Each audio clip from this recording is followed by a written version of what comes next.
जी हाँ, दोस्तों स्वागत है आपका इस बिजी चैनल में। दोस्तों आज की इस वीडियो के माध्यम से हम बात करेंगे एमपी कॉलेज स्कॉलरशिप 2024 के बारे में। दोस्तों आज की जो स्कॉलरशिप हमारी होने वाली है, वो होने वाली है मेधावी एवं जन कल्याण संबल योजना। अगर दोस्तों आपने मध्य प्रदेश में एडमिशन लिया है था ई-प्रवेश के माध्यम से किसी भी कॉलेज में, जैसे कि BA, BCom, BSc, MA, MCom, MSc जैसे कोर्सेज हो गए, या आपने किसी अन्य कोर्स में एडमिशन लिया हो जैसे कि एलएलबी, एलएलएम या एमबीए में एडमिशन लिया हो, यानी कि किसी भी कोर्स में एडमिशन लिया है, एमएमबीवाई या एमएमजेकेवाई योजना से एडमिशन लिया है, संबल योजना से एडमिशन लिया है, तो मैं आपको बता दूं एडमिशन लेने के बाद में आपको क्या करना होता है। अगर हम BA, BCom, BSc, MA, MCom, MSc की बात करें, तो दोस्तों अगर हम यूजी में या हम पीजी में इन योजनाओं से एडमिशन लेते हैं, तो एडमिशन लेते समय जो ई प्रवेश वेबसाइट होती है, ई प्रवेश वेबसाइट पर जो काउंसलिंग होती है, काउंसलिंग के समय ही हमें एमएमवीवाई योजना या एमएमजेकेवाई योजना को सिलेक्ट करना होता है। इससे क्या होता है, हमारी जो कॉलेज की जो फीस होती है, वो पूरी की पूरी जो फीस होती है माफ कर दी जाती है। हमें एक भी पैसा देने की जरूरत नहीं पड़ती है, यानी कि हमारी जो पूरी पढ़ाई है फ्री कर दी जाती है। केवल हमें परीक्षा फॉर्म भरना पड़ता है। अब एमएमवीवाई, एमएमजेकेवाई योजना क्या है, इसके बारे में एक प्रॉपर वीडियो अपलोड कर दिए हैं। दोनों योजनाओं के अलग-अलग सेपरेट वीडियो लिंक आपको डिस्क्रिप्शन बॉक्स में प्रोवाइड करा दूंगा, या आप यूट्यूब पर सर्च करोगे व्हाट इज एमएमवीवाई, व्हाट इज एमएमजेकेवाई, तो आपको वीडियो मिल जाएगा। तो दोस्तों अगर हमने एडमिशन काउंसलिंग के समय अगर हमने इन योजनाओं को सिलेक्ट किया है, मेधावी एवं संबल योजना, या एडमिशन फीस भरते समय मेधावी संबल योजना सिलेक्ट किया है, तो इसके बाद में हमें क्या करना होता है, हमें एक रजिस्ट्रेशन करना होता है। अगर हमने एमएमवीवाई से फीस अपनी माफ करवाई है, एडमिशन लिया है, तो हमें एमएमवीवाई का रजिस्ट्रेशन करना पड़ेगा। अगर हमने अपनी फीस एमएमजेकेवाई यानी कि जन कल्याण संबल योजना से माफ करवाई है, तो हमें जन कल्याण योजना की वेबसाइट पर जाकर एक रजिस्ट्रेशन करना होता है। आप ये सोचा कि हमने काउंसलिंग के समय पे योजना सिलेक्ट कर ली और हमारा एडमिशन कंप्लीट हो गया, हमारी फीस माफ हो गई, तो ऐसा नहीं होता है। हमें इसका एक रजिस्ट्रेशन भी करना होता है। इसकी प्रॉपर वेबसाइट पर जाकर के रजिस्ट्रेशन करना है। इसके बाद हमें लॉगिन आईडी मिलती है, इसके बाद हमें फॉर्म सबमिट करना पड़ता है, ठीक है। और फॉर्म सबमिट करने के बाद में हमें उस फॉर्म को कॉलेज में जाकर के जमा करना होता है, कॉलेज से अप्रूव हो जाएगा। उसके बाद में हमारी जो कॉलेज की टोटल फीस होती है वो हमारे अकाउंट में आती है, हमारे बैंक अकाउंट में, और बैंक अकाउंट में से निकालने के बाद में फिर हम अपने कॉलेज में जमा करते हैं। तो इस तरह से पूरी प्रक्रिया होती है। तो अगर आपने मेधावी व संबल योजना से एडमिशन लिया है, तो हमें क्या करना होगा, ये रजिस्ट्रेशन फॉर्म भरना पड़ेगा, ठीक है। लेकिन यहाँ पर बात आती है कि 2024 में हमने जो एडमिशन लिया है, काउंसलिंग करवाई है, तो उसके जो रजिस्ट्रेशन फॉर्म है कब से भरेंगे? अगर हम 2023-24 की बात करें, अगर हम 2023-24 की बात करें, तो इसके जो रजिस्ट्रेशन कब हुए थे, तो इसके जो रजिस्ट्रेशन जनवरी महीने में स्टार्ट किए गए थे, ठीक है।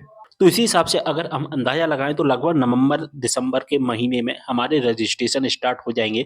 रजिस्ट्रेशन करना होगा, रजिस्ट्रेशन के बाद हमें फॉर्म सबमिट करना होता है। हमारे पास एक रजिस्ट्रेशन आईडी आ जाती है, एक पासवर्ड आ जाता है, इसे लॉगिन करके हमें फॉर्म सबमिट करना होता है। इसके रजिस्ट्रेशन कैसे करना है, लॉगिन आईडी से फॉर्म कैसे भरना होगा, जब रजिस्ट्रेशन स्टार्ट हो जाएंगे मैं आपको वीडियो के माध्यम से बता दूंगा, यानी कि फॉर्म सबमिट होना स्टार्ट हो जाएंगे। कौन से फॉर्म दोस्तों, 2024-25 के। इसकी ऑफिशियल वेबसाइट पर अभी लिंक एक्टिवेट नहीं है। जब आप इसकी ऑफिशियल वेबसाइट पर आएंगे, जैसे लिंक एक्टिवेट कर दी जाएगी, मैं आपको वीडियो के माध्यम से बता दूंगा। इसकी ऑफिशियल वेबसाइट का लिंक भी आपको डिस्क्रिप्शन बॉक्स में प्रोवाइड करवा दूंगा। अब दोस्तों कुछ चीजें हैं वो समझना। अगर दोस्तों आपने 2024-25 सेशन में न्यू एडमिशन लिया है, तो आपको क्या करना पड़ेगा, रजिस्ट्रेशन करना पड़ेगा। इसके बाद आपको फॉर्म सबमिट करना पड़ेगा रजिस्ट्रेशन आईडी पासवर्ड से, ठीक है। लेकिन अगर आपने फर्स्ट ईयर में एडमिशन ले लिया 2023 में, अभी प्रेजेंट में सेकंड ईयर में आ चुके हो, ठीक है, प्रेजेंट में सेकंड ईयर में आ चुके हो, तो फिर आपको यहाँ पर रजिस्ट्रेशन नहीं करना है, केवल और केवल फॉर्म सबमिट करना है। और इस फॉर्म सेकंड ईयर में फॉर्म सबमिट करने को हम क्या कहते हैं, रिन्यूअल करना है। यानी कि सेकंड ईयर में हमें क्या करना है, रिन्यूअल करना है। ऐसे आप सेकंड ईयर पास कर गए और थर्ड ईयर में आ चुके हैं 2024-25 में, तो थर्ड ईयर में भी आपको रजिस्ट्रेशन नहीं करना है, केवल रिन्यूअल करना है, फॉर्म सबमिट करना है, ठीक है। तो दोस्तों पत्रकार के एक न्यूज़पेपर में भी आया है, पत्रकार न्यूज नेटवर्क के ग्वालियर चंबल संभाग के एडिशन में आया है कि शिक्षण सत्र शुरू हुए 2.5 महीने से ज्यादा बीत चुका है, फिर भी ओपन नहीं हुई है मेधावी योजना की लिंक। ग्वालियर चंबल संभाग के 10,000 से अधिक छात्र परेशान। तो यहाँ पर हम पूरी इंफॉर्मेशन को समझ लेते हैं। ग्वालियर चंबल संभाग के शासकीय और अनुदान प्राप्त महाविद्यालयों के सामने मेधावी छात्रों के सामने संकट पैदा हो गया। सत्र शुरू हुए 2.5 महीने से ज्यादा बीतने के भी बाद हायर एजुकेशन डिपार्टमेंट की ओर से मेधावी योजना की जो लिंक है वो ओपन नहीं की गई है। इसमें मेधावी विद्यार्थी योजना का आवेदन नहीं कर पा रहे हैं। यही बीते वर्ष भी बनी थी, मैंने बताया था कि जनवरी में स्टार्ट हुए थे, यानी कि 4-5 महीने लेट स्टार्ट कर किए गए थे 2023 में भी। तो यहाँ पर अगर हम बात करें, जो आवेदन करने की अंतिम तिथि 15 नवंबर रखी गई थी, उसकी अभी लिंक ही एक्टिवेट नहीं की गई है।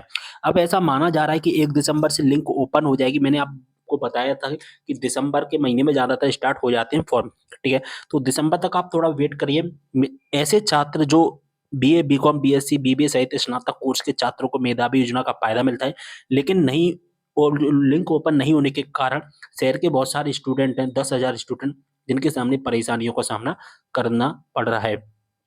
मेधावी छात्र योजना की लिंक ओपन भोपाल से ही बंद है। हम इसके लिए वरिष्ठ अधिकारियों को भी बता चुके हैं। हमारे यहाँ 8 से 10 विद्यार्थी ऐसे हैं जिनका अभी तक मेधावी विद्यार्थी योजना के तहत आवेदन नहीं हो पाया। तो ऐसे बहुत सारे छात्र हैं जिनको क्या है कि मेधावी योजना की जो लिंक है वो एक्टिवेट नहीं होने की वजह से स्टूडेंट परेशान हो रहे हैं। ठीक है? अब अगर हम बात करें कि हमें जो इसकी राशि है वो कम मिलती है, 2 सत्र की राशि 2024 में मिली थी। 2-3 साल से ऐसी स्थिति बन रही है कि 2021-22 के स्टूडेंट और 2022-23 के जो स्टूडेंट हैं, जिन्होंने मेधावी से एडमिशन लिया था, उसकी जो राशि थी, जो इसकी जो फीस कॉलेज में दी जानी थी, वो राशि 2023 में ना देते हुए 2000 जनवरी 2024 में दी। यानी कि जो फीस है, जो राशि होती है, वो ऐसा नहीं कि हाल ही आ जाए, कम से कम 1 साल का आपको इंतज़ार करना पड़ेगा।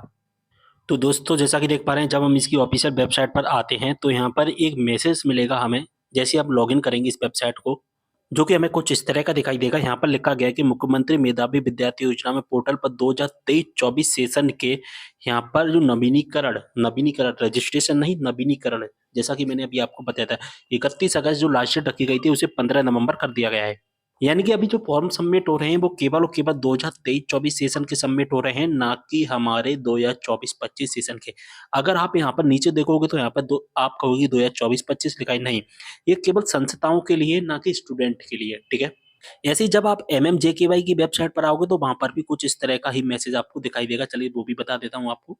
तो जैसा कि देख पा रहे हैं, जब हम एमएमजेकेवाई की वेबसाइट पर आते हैं, यहाँ पर लिखा भी गया है कि मुख्यमंत्री जन कल्याण शिक्षा प्रोत्साहन योजना, जिसे हम संबल योजना भी कहते हैं शॉर्ट में, अभी 2023-24 के ही नवीनीकरण यहाँ पर हो रहे हैं, जिसकी लास्ट डेट 15 नवंबर रखी गई है।